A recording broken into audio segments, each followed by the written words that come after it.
মিছিলের মানে অ্যাড করছে। আমরা তো আমাদের রামসু বাজারে অনেকে মানে বড় সদস্যরা আছে, ওরা মানা করছে, তারপরও ওরা মানে ওদের কথা না শুনে বের হয়েছে আর এই অবস্থা হয়েছে।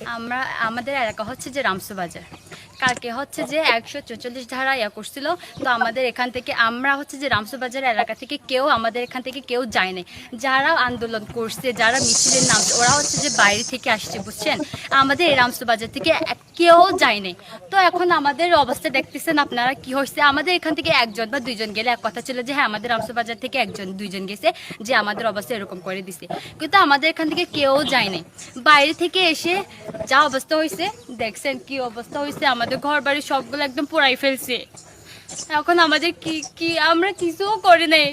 সবগুলো বাড়ি থেকে আমরা যে অবস্থায় বাড়ি থেকে বের হয়েছি, বাড়ি থেকে কোনো কিছু জিনিস, এক ফোঁটা জিনিসও নিতে পারি নাই।